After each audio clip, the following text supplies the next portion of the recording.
Madame, Monsieur, bonsoir. Bienvenue dans ce journal. Voici ce qui domine l'actualité ce soir.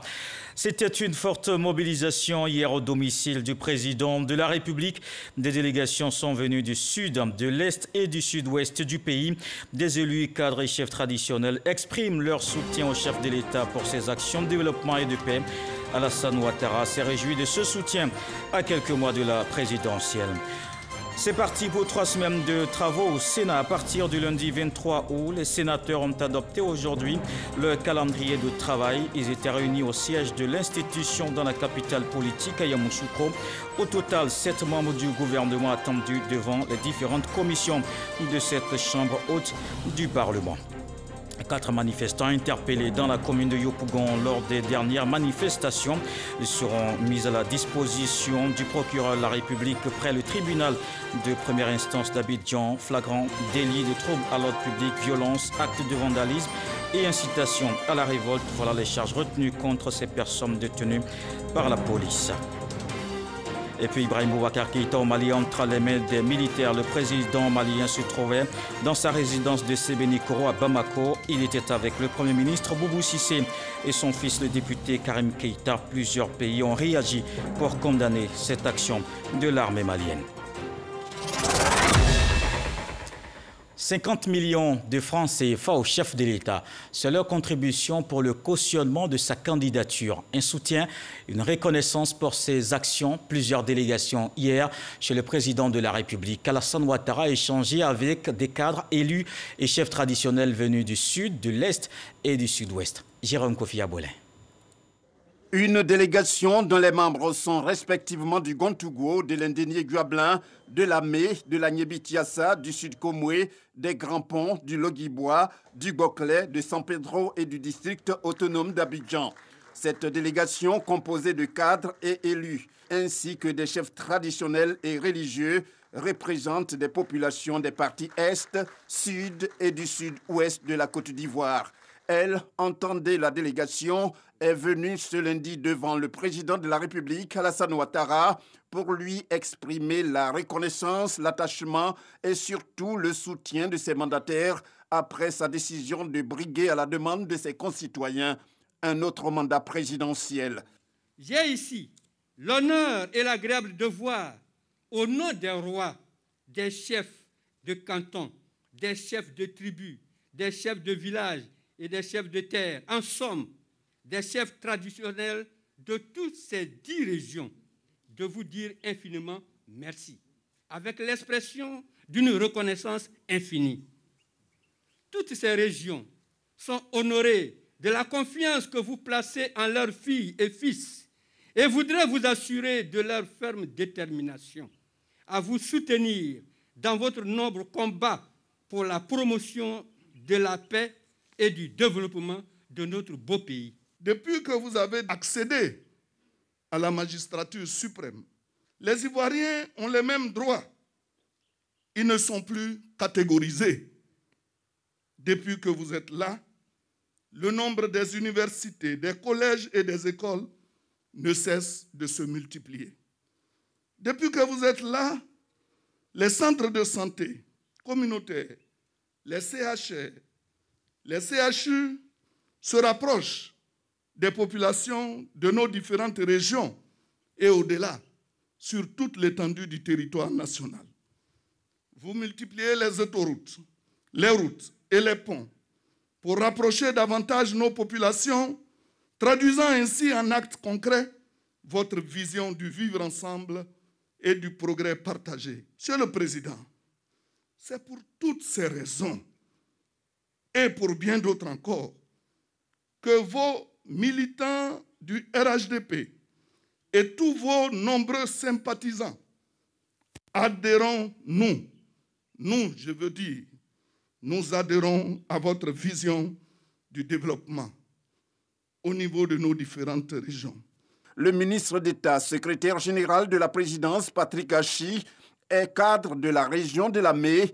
Il saisit l'occasion de cette rencontre pour saluer la grandeur du président Alassane Ouattara, pour lui le maître, aux côtés duquel il ne se lasse pas d'apprendre.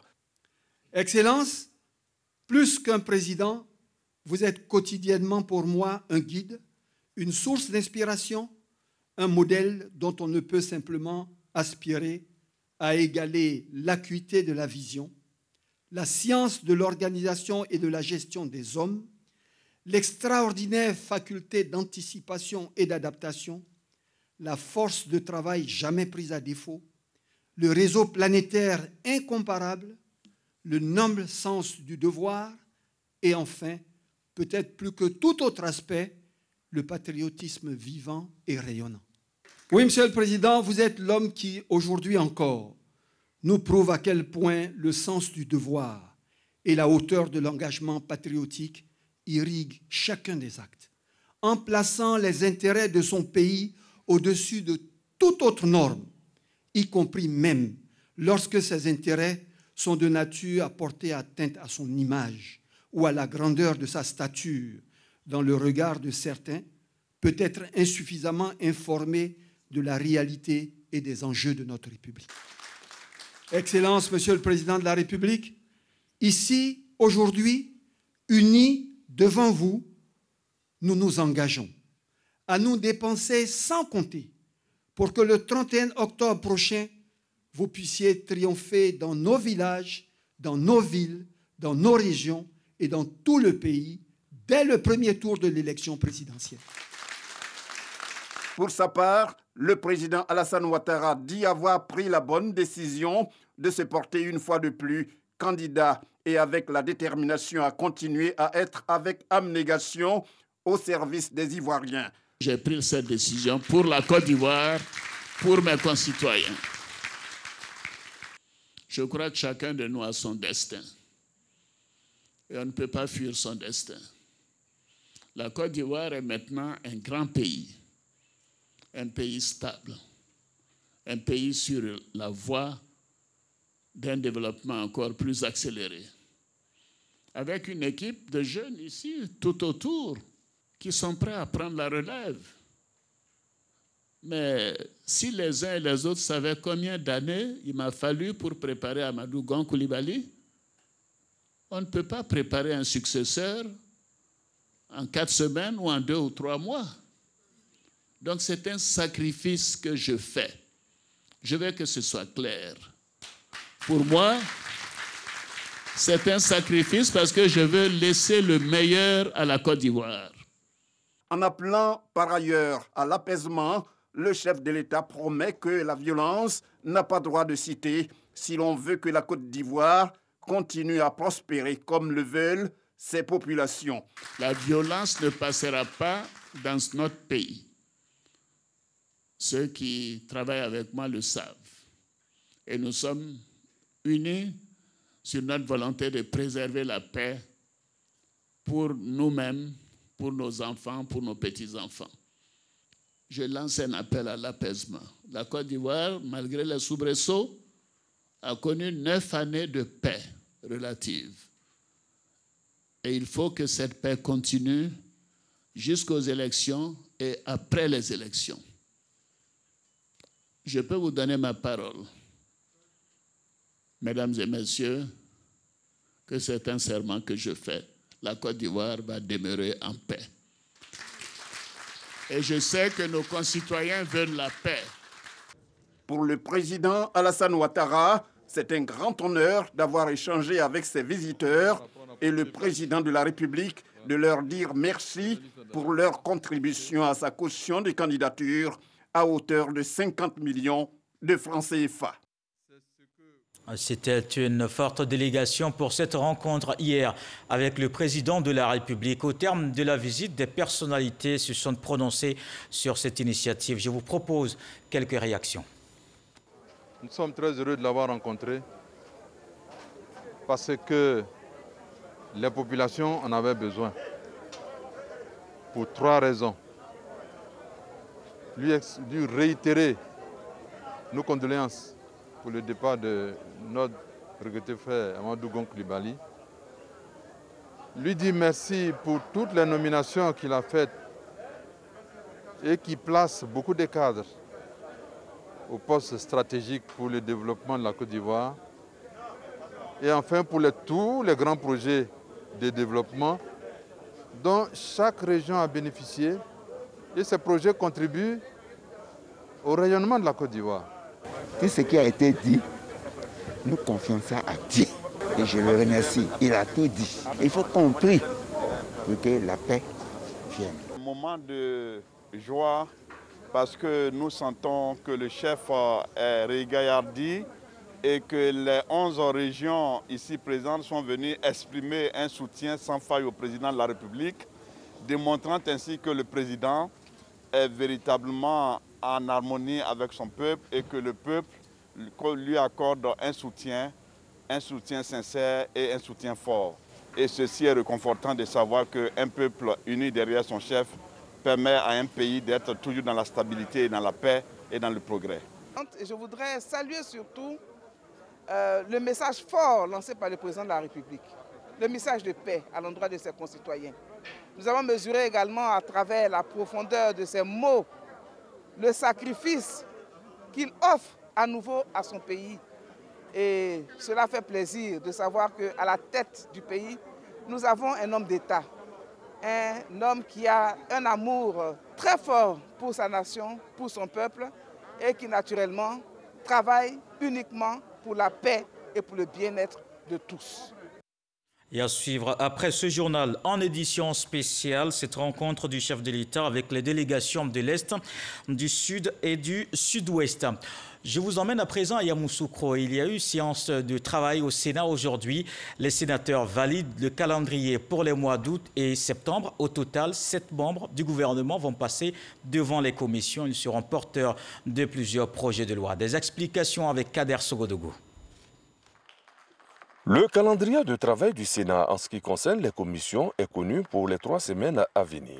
Du 18 août au 9 septembre 2020, 7 membres du gouvernement seront en mode opération de séduction devant les sénateurs. Le lundi 24 août 2020, ils seront 3 à se succéder. Le ministre de l'économie et des finances Adama Coulibaly, le ministre des mines et de la géologie Jean-Claude Kwasi et le ministre Kobena Kwasi Adjoumani.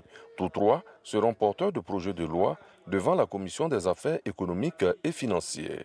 Le jeudi 27 août 2020, le ministre du Budget et du portefeuille de l'État, Moussa Sanogo, qui connaît bien les rouages du Sénat, sera là dans la matinée pour faire place dans l'après-midi au ministre de la Promotion de l'investissement privé, Esmaël Essis. C'est toujours la commission des affaires économiques et financières qui les recevra. Le lendemain, le rythme sera maintenu avec le garde des Sceaux, ministre de la Justice et des Droits de l'Homme, Sanson Kambile, et pour terminer le passage des membres du gouvernement sur cette période, le ministre du Plan et du Développement, Kaba Niali.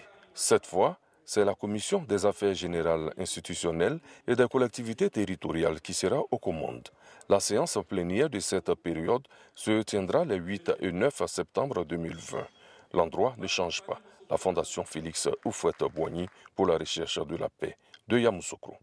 Et on ne change pas de reporter aussi. On reste avec Kader Sogodougou dans la capitale politique. Le gouvernement ivoirien lance à Yamoussoukro le concept la maison des citoyens. Les bureaux de poste du pays serviront désormais de lieu de demande de documents administratifs. Vous n'avez donc plus besoin de vous déplacer jusqu'au lieu de votre naissance pour vos extraits de naissance justement et autres documents. Voici la maison des citoyens. La maison du citoyen, un concept nouveau en Côte d'Ivoire. Le ministère de la modernisation de l'administration et de l'innovation du service public et le ministère de l'économie numérique et de la poste viennent ainsi de concevoir un guichet unique de service aux citoyens. Désormais, pour l'établissement des documents administratifs, plus besoin de se déplacer jusqu'à son lieu de naissance. Il y a beaucoup de déplacements pour de moindres documents. On est obligé aujourd'hui, jusqu'à aujourd'hui, d'effectuer des voyages longs de 1000 km pour aller se faire établir un extrait d'acte de naissance. Et cela n'est pas aisé pour nos populations. C'est une énorme perte de temps, une perte d'argent, parce que le transport, c'est excessivement cher. Et il y a les risques d'accident, comme on le dit. Et puis, il y a surtout l'absentéisme au travail.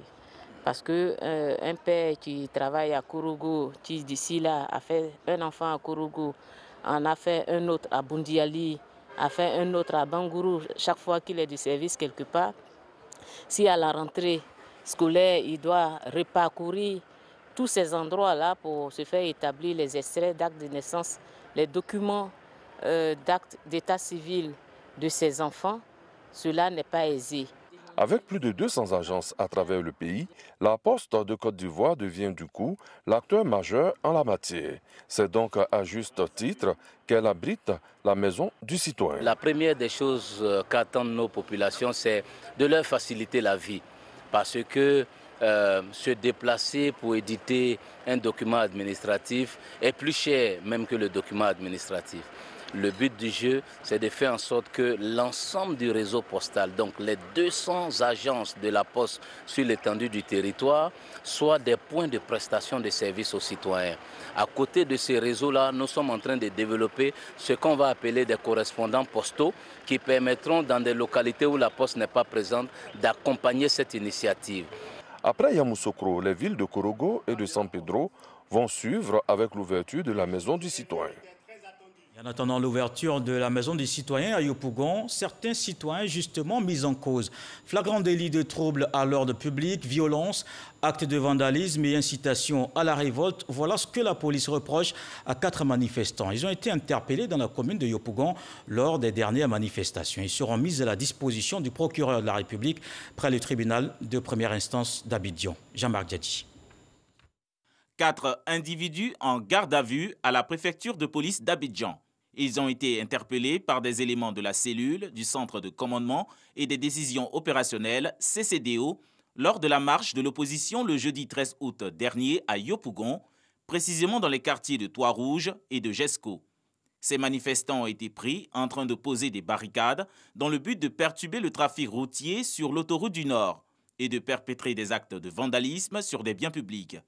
Ils avaient en leur possession des objets compromettants, des pierres, des sifflets, des bidons d'essence et autres liquides inflammables. Je suis sorti le 13 matin pour manifester.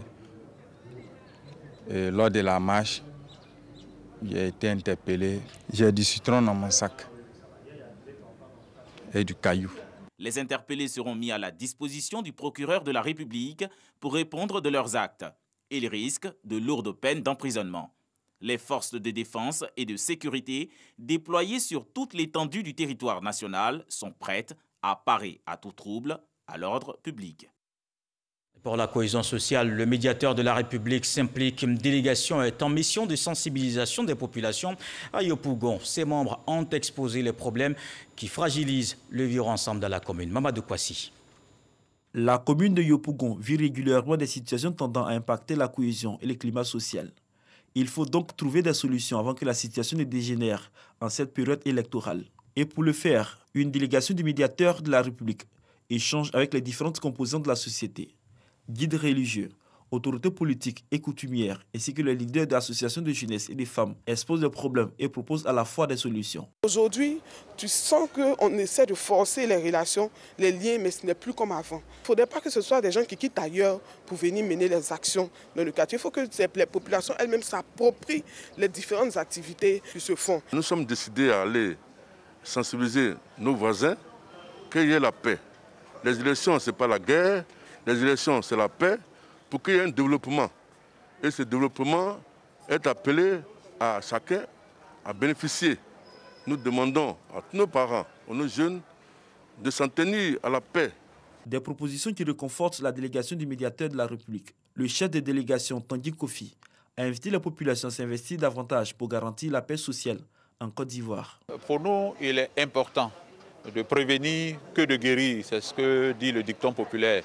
Il s'agit maintenant de parcourir les communes, les sous-préfectures du district d'Abidjan pour toujours appeler les populations à la paix, les appeler à la cohabitation pacifique pour que nous puissions connaître des élections apaisées. Après les rencontres tenues à l'intérieur du pays, le district d'Abidjan enregistre à son tour ces différentes rencontres portant sur la préservation de la paix sociale.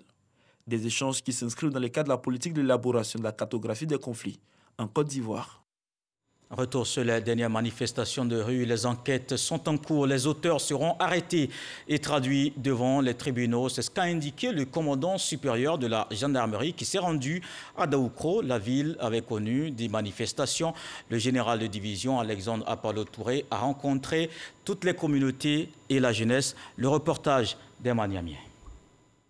Après près d'une semaine de violence intercommunautaire, la vie reprend petit à petit son cours à Daoukro ce samedi. À certains endroits de la ville, quelques barrages érigés ça et là par des jeunes pour, selon eux, filtrer les entrées dans leur quartier. C'est dans cette atmosphère que le général de division Alexandre Apollo Touré, mandaté par le Premier ministre sous instruction du président de la République, est arrivé à Daoukro pour amener le calme. Juste à son arrivée au feu tricolore du quartier Baoulé, il a stoppé son cortège pour échanger avec des jeunes trouvés sur place. Quand on est là, nos parents nous mettent au monde, c'est pour vivre. Et vous êtes jeunes, vous devez vivre. Vous êtes jeunes, vous devez chercher à préparer vos concours pour être gendarme, policier, douanier, eaux et forêts, instituteur, professeur, tout. Vous êtes jeunes, vous ne devez pas chercher à mourir pour rien. Cet échange terminé, c'est à la mosquée principale de la ville qu'il a échangé avec la communauté malinké en présence des guides religieux et le corps préfectoral. Ici encore, le commandant supérieur de la gendarmerie nationale a indiqué qu'il n'est pas ici pour situer les responsabilités, mais plutôt pour inviter les populations au calme.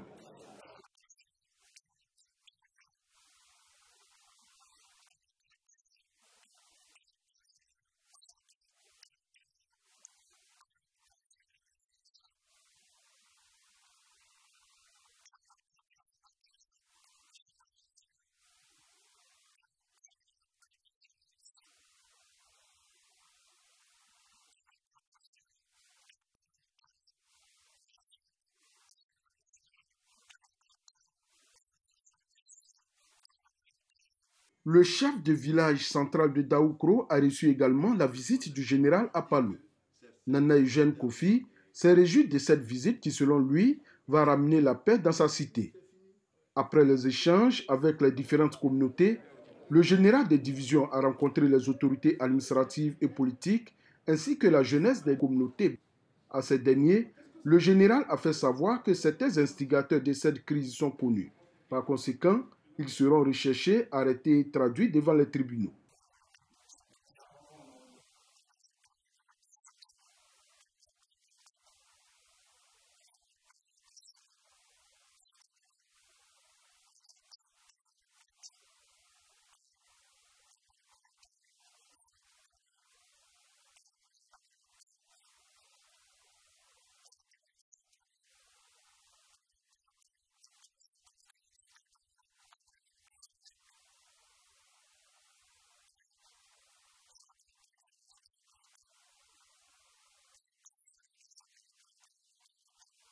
C'est dans le village d'Anoumabo, situé à 2 km de Daoukro, que le général Apollo a clôturé sa visite le samedi aux environs d'1h du matin. Faut-il le rappeler, dans ce village la veille, un habitant a été tué par des inconnus. Partout où le commandant supérieur de la gendarmerie est passé, les différentes personnalités et communautés rencontrées se sont engagées à œuvrer pour amener la paix à Daoukro. Ce dimanche, la vie a repris son cours normal dans la capitale de l'Ifou. La plupart des commerces ont rouvert, les populations aussi vaquaient sereinement à leurs différentes occupations. C'était un reportage d'Herman Niamien. Charles Tatou nous emmène ce soir dans la région de la Marawi. Les populations peuvent suivre les programmes de la télé via la TNT, télévision numérique terrestre. Une délégation de la Société ivoirienne de diffusion était à Boisflé, Saint-Fra et Zouenoula. Le basculement de la Côte d'Ivoire au système de la télévision numérique terrestre, TNT, est imminent. Cependant, l'acquisition des équipements de la TNT piétine encore dans beaucoup de régions du pays, comme celle de la Marawi et le Bélier, puis dans le district autonome de Yamoussoukro. Depuis octobre 2019, le centre opérationnel, la TNT est opérationnel dans la région de la Marawi. Il faut informer le préfet, il faut informer le sous-préfet, les chefs religieux, les chefs coutumiers, afin qu'ils informent la population, pour qu'ils ne soient pas surpris lorsqu'on va arrêter le signal analogique. Conscient de cette réalité, le ministère de la Communication et la Direction générale de la Société ivoirienne de télédiffusion multiplient les campagnes de sensibilisation. Des équipes d'agents sensibilisateurs déployées dans les localités de ces différentes régions, notamment à Yamoussoukro, Boisflé, Zenoula et Saint-Fra. On m'a expliqué le fonctionnement, comment ça se passe au niveau de la télévision. Et donc, j'en ai pris bonne note et je me retire pour voir dans quelle mesure je pourrais me mettre à jour à ce niveau-là. Je ne suis pas encore abonné, mais d'ici peu, je vais me rendre à la table et puis faire mon abonnement. Connecté au système de la télévision numérique terrestre, mérite gratuitement les images de cette chaîne de télévision. Avec la TNT donc, le gouvernement offre beaucoup d'avantages aux téléspectateurs ivoiriens, pourvu que chaque habitant se procure des équipements de la TNT. Dans l'actualité politique, le RHDP prépare l'investiture de son candidat. Le samedi 22 août prochain, le directeur exécutif du parti multiplie les rencontres pour cet événement. Adama Bictogo échange avec les jeunes et les femmes. Il appelle à la mobilisation. Moussa Konaté. Adama Bictogo sonne la mobilisation pour l'investiture du candidat du RHDP à l'élection présidentielle. Le directeur exécutif du RHDP échange avec les jeunes et les femmes du parti. Au menu de la rencontre, la présence massive des militants ce samedi 22 août au stade Félix Houphouët-Boigny. Aujourd'hui, nous nous approprions le message du directeur exécutif qui est de faire le plein au stade Houphouët-Boigny lors de l'investiture du président de la République, son Excellence M. Alassane Ouattara. Nous allons sensibiliser dans nos différentes coordinations pour demander à ces jeunes-là de sortir comme un seul homme pour venir soutenir le président de la République, son Excellence Alassane Ouattara, notre candidat du RHDP, afin de lui dire merci.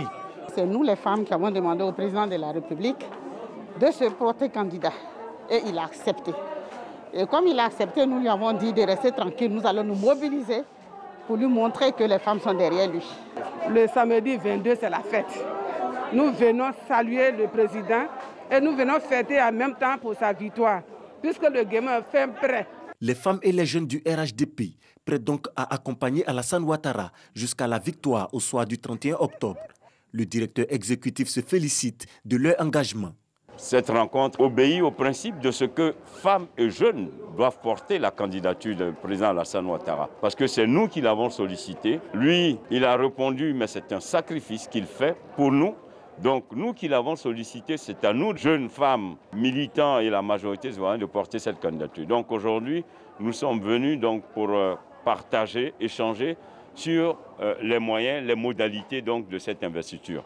Après les jeunes et les femmes, d'autres rencontres du directeur exécutif sont prévues avec les élus et le coordonnateur du RHDP. Objectif, mobiliser le maximum de militants pour investir Alassane Ouattara, candidat du RHDP. C'est à la rue Le Pic, cette fois avec Alexis Ouadraogo. Les enseignants du RHDP y étaient réunis samedi. Une mobilisation de toutes les sections. Ils appellent à soutenir leur candidat Alassane Ouattara. Les enseignants du RHDP veulent faire comprendre la candidature présentée par leur parti. Ce samedi à la rue Le Pic, ils sont venus de leurs 675 sections. Dès qu'il y a un vote référendaire, dès qu'il y a une nouvelle constitution, automatiquement toutes les lois sont mises à plat. On repart, n'est-ce pas, à zéro. Parce qu'on appelle, c'est pourquoi nous changeons de république. De 1960 à 2000, c'était la première république. Et de 2000 à 2016, c'était la deuxième république. Et de 2016, n'est-ce pas, jusqu'à Avidernam, jusqu'à ce qu'il y ait un autre vote constitutionnel, c'est la troisième république. Et cette troisième république donne droit au président Ouattara d'être candidat. En fait, c'est son premier mandat de la troisième république. C'est cette même loi fondamentale qui donne droit au président Bédié d'être candidat à 86 ans.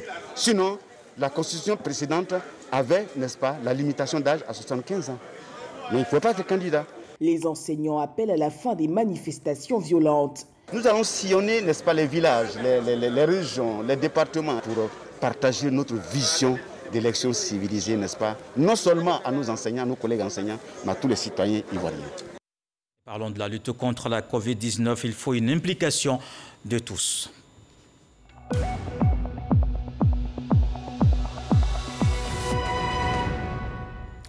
Je vous donne des chiffres de la pandémie. Ce soir, 43 nouveaux cas sur 918 échantillons, 193 guéris et 0 décès pour ce mardi.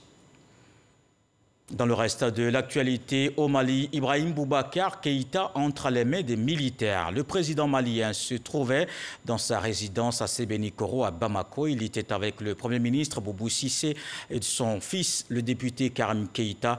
Nos dernières informations avec Gabriel Zani. Le président malien Ibrahim Boubacar Keïta et son Premier ministre Boubou Cissé entre les mains des soldats maliens. La mutinerie a débuté ce mardi matin à la garnison de Kati, à 15 km de la capitale Bamako. La situation actuelle au Mali est la suite d'une série d'événements et de tensions survenus ces derniers jours dans le pays. Tout a commencé ce mardi matin, avec des coups de feu entendus au camp militaire Soundiata Keïta de Kati. Très vite, des militaires prennent d'assaut les grandes artères de Bamako et ferment les accès de la ville à partir de Kati. Les mutins ont pris le contrôle de la capitale. Pendant ce temps, aucune nouvelle des autorités, c'est la confusion. Le gouvernement malien intervient en fin de journée par un communiqué pour appeler à l'apaisement avant même l'évolution de la situation actuelle. La CEDEAO, la France, les États-Unis avaient dénoncé toute tentative de renversement du pouvoir. L'Union africaine vient de condamner l'acte des mutins et c'est indéniable que le Mali est confronté depuis des mois à une grave crise sociopolitique qui préoccupe la communauté internationale. Rappelons la rencontre du président de la République avec les chefs et cadres du Sud, du Sud-Ouest et de l'Est vous sera proposée en édition spéciale après ce journal, précisément à 20h50. Voilà qui met un terme à ce journal. Merci de l'avoir suivi. L'actualité revient à 23h avec Marine Cognan. Pour ce soir, c'est un proverbe français. Tentons la voie de la paix avant d'élire la guerre. Dieu voulant, on se retrouve demain.